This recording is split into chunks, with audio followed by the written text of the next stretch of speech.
This video brought to you by our Patreons. Please consider supporting this channel and joining our Patreons at patreon.com/NovaWing24.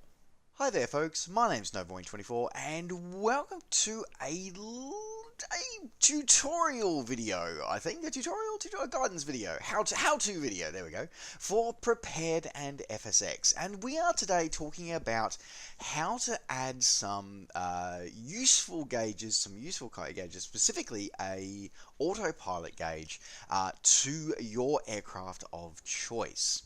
Now, this video was kind of inspired in many ways because of the recent video that I did reviewing Airplane Heaven's recently released Pucara, or at least at the time of recording this video, recently released Pucara, where they did a, quite frankly, absolute piss poor job of implementing any kind of autopilot systems into that. So I wanted to show, and I mentioned during that review video, that the actual way and process of actually adding in a 2D pop-up or a 2D gauge to your aircraft in flight sim is in the ESP based flight sims is actually really quite easy, and so I've sort of taken that on, and I actually do want to present this to you guys, and hopefully you guys might find it useful.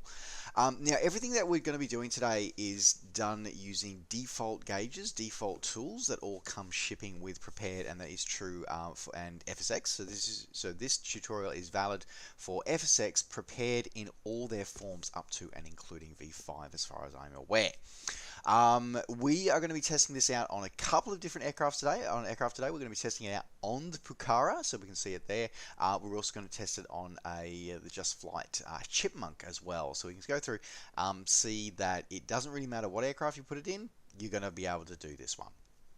Alright, so now I'm not going to go too deeply into I'm going to cover off what this guide is going to do. We'll cover all the individual steps, but I won't necessarily go into the background and the reasons why it is what it is. So let's stop me waffling and let's get started. So the first thing that you're going to need is you're going to need a text editor. Now, personally, I like Notepad++, but Notepad will do. I do not recommend using Word or LibreOffice, anything like that, because of the fact that that can tack XML codes on there. So you want this to be nice and clean. So either Notepad or Notepad++, or as I said, your text editor, basic text editor of choice. Now, the first aircraft that we're going to be doing this with today is going to be in the Pucara. So, as I said, because it's very topical, we're going to do that one. So the first thing that we're going to do is we're going to go into, I'll bring this onto screen here. So we're going to go into our Pucara folder. We're going to go into our Sim Objects folder, Pucara. Alright, so there's two files that we're going to need to open today. So the first one we're going to need to open is going to be our aircraft.cfg file. Okay, now before we go any further, what I'm going to do is I'm going to tell you this, because I'm going to stress this to you, is that before you start messing with stuff, you need to do a backups. Do a backup before you start messing with stuff in case you break something. So the first thing I'm going to say is we're going to copy this. We're then going to paste it straight back in the folder, and it's going to say copy. That's fine. All we need to do. Because the file name is changed, the sim won't look for it, but it means that you've got a backup there. I'm actually going to rename it because I have a bit of a syntax thing that I like to do here. So I just changed the extension to .backup. Okay, puts me a little notice there, but it just means that it's not going to get read by mistake. Alright, so that's the first file that we're going to need to open today. So we're going to open up that one. Second file we're going to need to open up is we're going to go into the panel folder here. So we're going to go into the panel folder. Okay, and we're going to need to open and edit this file here, the CFG. So what we're going to do is, again, we're going to copy that and paste, and just going to do a little bit of a rename there. Backup, done, cool, awesome, and let's open that one up as well. Okay, so first thing that we need to do is, this is actually a fairly really simple part. So you're just going to do a Control F, and you're going to type in, you're going to search for Autopilot. Okay, so it should appear twice. So the first thing that you need to make sure it appears in is make sure it appears in the electrical system. If it doesn't, you need to add this line exactly as it appears. Okay, but in vast majority of aircraft it will appear. What this means is that the aircraft model is told that yes, there is an autopilot system on board, and yes, it is receiving power via whatever it is. So in this case, it receives power via the main bus. Okay, so again, not going to go too far deep into that one. Just make sure this line is present. If it's not, write it in exactly as you see here. Right. The next time you should see it should be in this section here. So I'm going to close this one. So the most obvious part here is going to be autopilot underscore available equals 1. It'll either equal 1 or 0. If it equals 0, change it to a 1. That's it. It's that simple. That's all you need to know. So that simply means, is the autopilot service available? Yes or no. That's all it means. Other than that, the only other one, the flight director, is it available? Yes or no? Up to you. Personally, you don't use it that much, but as I said, that's there. But that's kind of it. The only other thing that's kind of a note here, the default vertical speed is the default set when you set to change in altitude. That's the default vertical speed that I use. But again, don't worry about this too much, guys. The main thing that you need to look for is you just need to make sure that your autopilot underscore available equals 1. That's it. All right, cool. So we now know that this aircraft is fully plumbed, fully set up, ready for an autopilot. That is really important, because if that's not there, then the next step is going to be useless. Right, cool. So now that we've confirmed that, we can just close that there. Now, by the way, folks, I did not change anything about that aircraft.cfg file. I just want you to be clear on this one. That is pre-plumbed for this one. I just wanted to show you those lines you need to look for. All right, now we're in our panel configuration file, so our panel.cfg file. What we are going to be working with today is we're going to be working with what is colloquially known as shift pop-ups in the flight sim world, also known officially, according to the SDK, as windows. So in this aircraft, as it stands, there is only one pop-up window, which is the GPS panel, which is the standard GPS 500. The Garmin GPS 500. So we're going to need to add in an extra window. Now, off screen here, I have the code here already done. So what we're going to do is we're going to add in a new window. So you can just add in the next number in sequence. You can actually add any number that you like. What this equals is that, just for a bit of code, this is the window number plus 1 is the key it's assigned to. So in this instance, for example, the GPS panel is assigned to shift 1 because it is window 0. So what we're going to do is we're going to assign this to window 01, which means that it's going to be on shift 2. So we're going to go window 01 equals autopilot. We're just going to make it easy. Autopilot. Make sure I spell it correctly. All right. So that's what we've got there. So the next thing that we're going to do is a bit of a... Now this is not required, but it's a good habit to get into to be able to show that where you go between different windows. So we're going to add a bit of space between there. We're going to paste that there so we can provide a separator in there. Alright, now I'm just going to quickly copy this from another screen here because I happen to do this already, and as I said, this is pre-made, that I've pre-made. And as I said, I just want to show you guys, make it quick and easy for you guys to show it off. Alright, so first we're going to do is we're going to change the window number. So this is from a previous one. So make sure that this window number matches that. Okay, pretty nice and simple. I'm not going to go into this too much about what these all mean, okay, because it's probably easier to show it off once we're actually in the sim.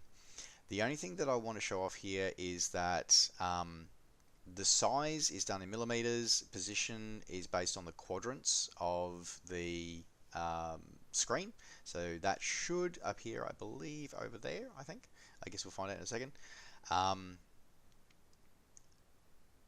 The next one is going to be the gauge numbers here. So what these gauge numbers refer to is what the gauge that is actually looking for in your sim.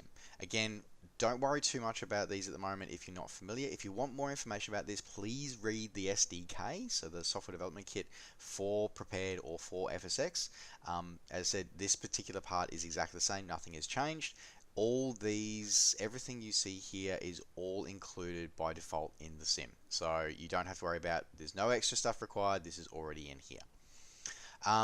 The only point I want to make here is the draw order. This is an optional thing here. I put this in to make sure that when it renders it in my sim, it actually renders it in the correct order. So we actually see the gauges, because we're actually layering gauges together here. We're doing them as, instead of we're actually sort of getting, as you can see, we're getting 5 different gauges, and we're going to stack them together into one visual layout.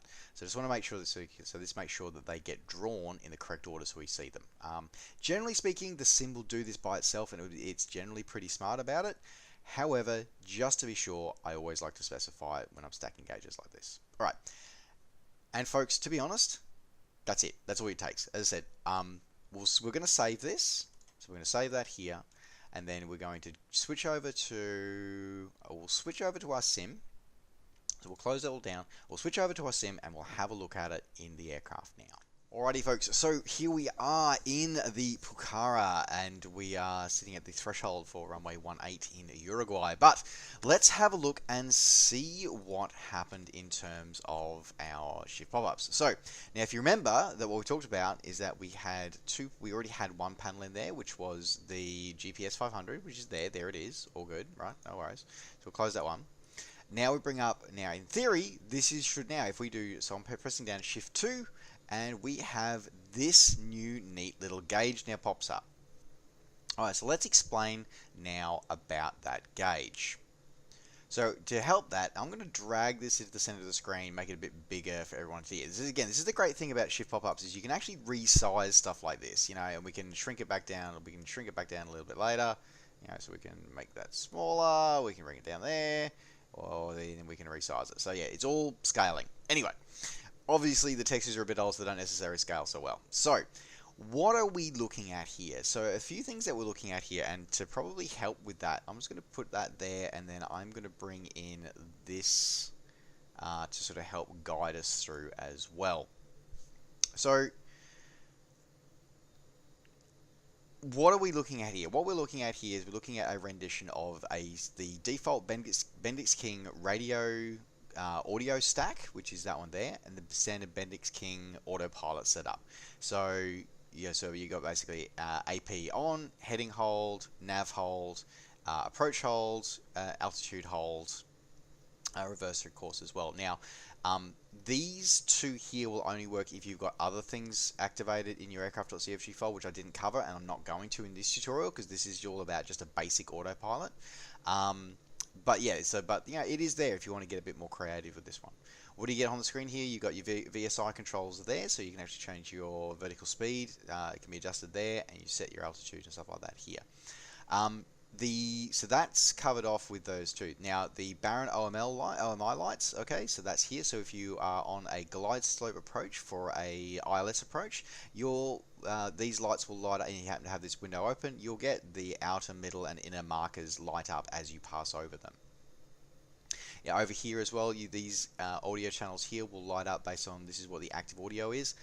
You don't really need this one, to be honest, and to be honest, you could probably get rid of these. You could probably just get rid of this audio gauge and the OMI lights if you don't want them. But it makes a nice little package for me, so that's why I leave it in there.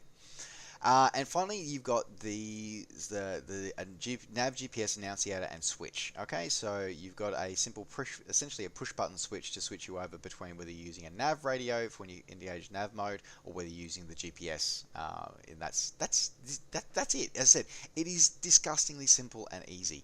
Now, what we're going to do is I'm going to close that one, and we're going to take this up. We're going to take off, because one of my big issues with this aircraft was the lack of avionics that actually were functional in this aircraft. So what we're going to do is I'm just going to, we'll leave it this size. We'll sort of dock it there for the moment.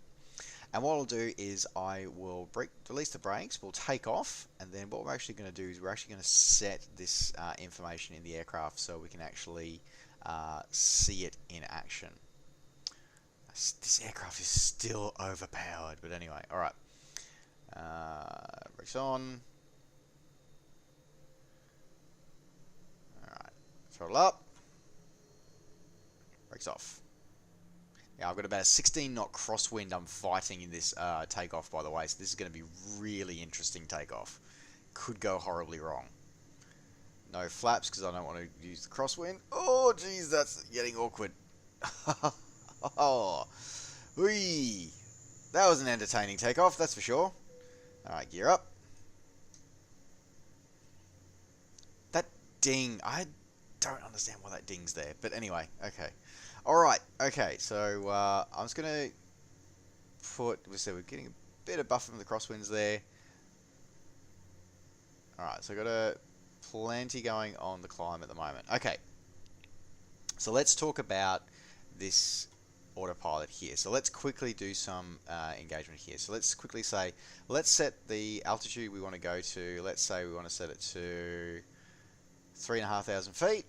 Okay, and heading is, we'll set that to, actually let's do 270 so we can actually see this actually changing. What do we got here? Right, so let's simply go, now we go, so we go AP, heading, nav, oh, wrong one, heading and altitude. So I'm now hands off stick.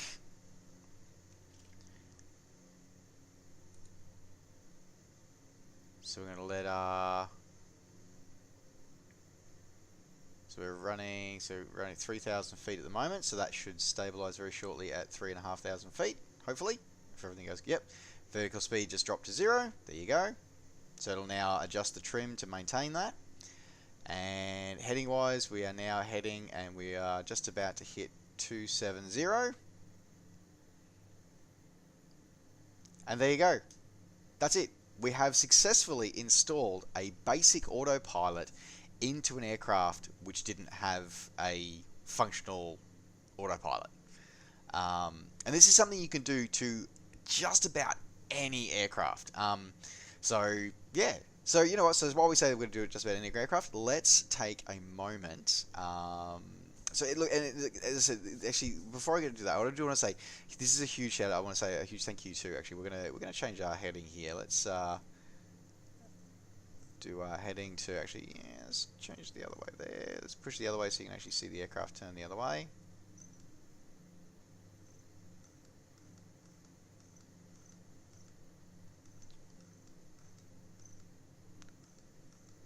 Change it over to 090.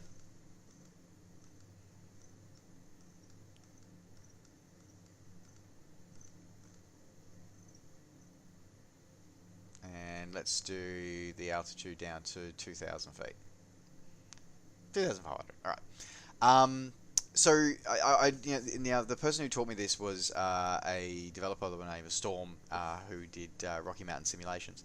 He taught me this basics, and this is all stuff. This is all very, very simple stuff. As I said, I'm going to put the text. I'm going to put the text from this. This gauge in the description down below, so you guys can copy this as well. And if you do want to learn more about this stuff, you can. It's very, very easy. It's just simply it's easy to learn, hard to master. But you can muck around with it fairly non-destructively and play jumping into the SDK for prepared and FSX. As I said, this particular part, the SDKs are exactly the same. Alright, now that we've done it on this aircraft, let's now jump into a different aircraft and give it another shot and see what it looks like on a Chipmunk. Alright, so now that we've seen it working, we know that it works, let's just go through it one more time with another aircraft. We're going to do it through the Just Flight Chipmunk. So again, exactly the same kind of process, guys. Nothing is really going to change here. So let's jump into the Chipmunk. Let's again do our quick backup here. Make sure we do our housekeeping correctly. Backup. Alright, open that up, and then we're going to go into our panel folder, and we're going to do that. As I said, just want to make, guys, it's a really good habit to get into to make sure that things don't, if something does go wrong, as I said, because if you do something, you can break an aircraft, like literally in these two files will break your airplane if you stuff them up. So it's a really good idea to make sure you get a backup of it in case something goes horribly wrong. As I said, everything you do here shouldn't go horribly wrong, but just in case. Alright, so again, let's do our autopilot search. So again, we're just checking to make sure there's electrical system. Yes, it is there, and it's on the main bus, all good. And then autopilot, is autopilot available? Yes, it is, set to 1. Excellent. The only difference you'll see here between this and the Pucara is that the flight director is not available. And that's because at the end of the day, this aircraft is a lot more basic than we see with the Pucara. Well, let me rephrase. The real life aircraft is a lot more basic than the real life Pucara. Right. Okay, so again, we can close that one without worrying too much. All right, so we're having a look at our windows here on our panel.cfg file. Now this time we can see that there's actually more than one pop-up window for the Chipmunk. So we're going to be adding it in this time at window 02. Now this is a couple of things you got a couple of choices here. You can either choose to just add it in as the next window in sequence, or you can sort of say, no, you know what, I want to be consistent. I always want to have my autopilot on window 2, and that's fine. You can just simply, rename this one to 02, so they'll be put on 03, and put your new window autopilot on window 1. So let's do that now. Window 01 equals autopilot. Cool. So you can do that, and that's fine. However, we are going to do it I'm going to do it this way for this time, so we can show that we have a different screen. Cool. Don't want to put an enter there. We want to just put another line break there. All right, so let's do same as what we did before. So let's put in another extra line. Cool. We're going to grab our text from before. Again, we'll paste it in here. So we'll go window. This time, of course, we are window number 2 this time. So we're going to change that to there, and off you go. As I said, folks, as I said before, I'm going to put this code will be in the description of the video down below, so you can copy and paste this and use it to your heart's content. Huge thanks, as I said before, to the person the developer that taught me how to do this and taught me about the SDK. So Storm from Rocky Mountain Sims, he was my tutor and taught me pretty much everything I know about how to do avionics and a lot of stuff about how to create content for Flight Sim. So again, shout out to him. All right, so let's save that one. We'll close that, and now let's go back into the sim again, and let's give it a crack and see if it's worked on this one. Alright, so here we are in the Just Flight Chipmunk, and we're here at Bristol, and we're going to do something a little bit different that I didn't do with the previous one that we looked at. We're now going to do a GPS flight, because as we saw in that shift pop-up, that we actually have that option available to us. So, first off, what was the major difference between this aircraft and the Pucara? Was the fact that there were extra windows already available to this aircraft. So this aircraft already had a radio on the ship pop-up there, so that's 1. 2 was the GPS 500, which we're familiar with, and note here the GPS path, the flight plan that I've loaded in. Alright, but now on our shift 3, here is our little nav autopilot system that we put in. Alright, so a couple of things that we probably just want to show off here. So this is as we talked about before, this is the nav GPS switch. As I said, it's a indicator there, and there's a push button switch there. There we go. So we've now switched our nav over to GPS mode. Simple, done. It's that simple. A little indicator to show us there. All good.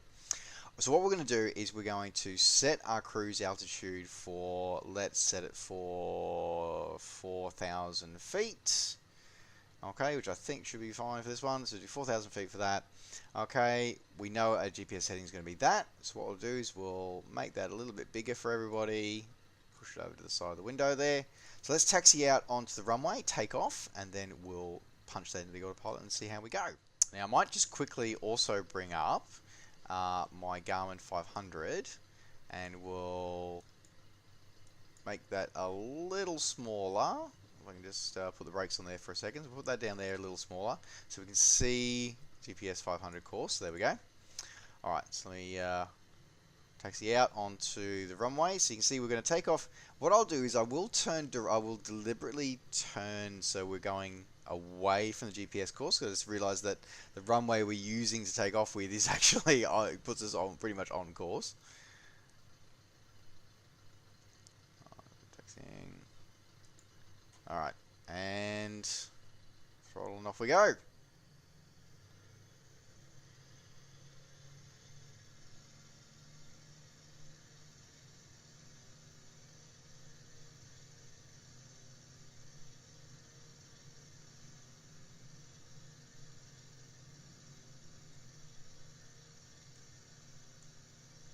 No gear to retract in the Chipmunk. Alright.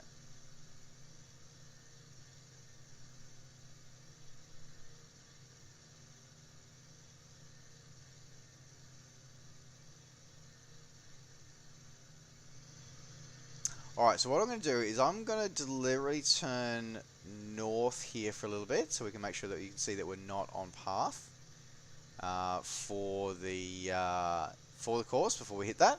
Alright, so again, same as what we did before. I said, folks, this is nice and easy. It's basic. Do not expect anything too different.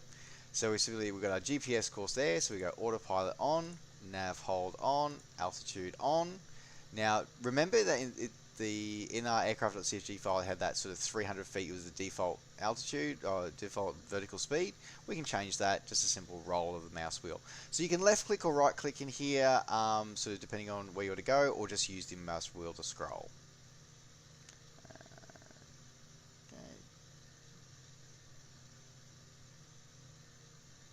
Obviously, I didn't have the, just be careful when you go hands off there, because obviously I didn't have the aircraft trimmed out anywhere near correctly when that went through, but that's okay.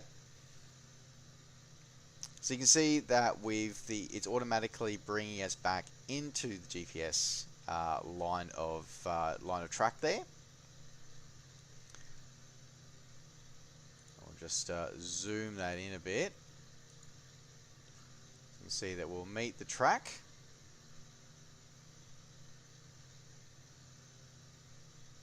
So again, just scrolling the mouse wheel to change that done. And it is that simple, guys. This is the thing, is that 2D gauges are underestimated sometimes. I feel that 2D gauges are underestimated, and it's a great way, and as I said, I just wanted to show to everybody here, it probably helps if I help altitude, that probably helps, probably why things weren't working so well.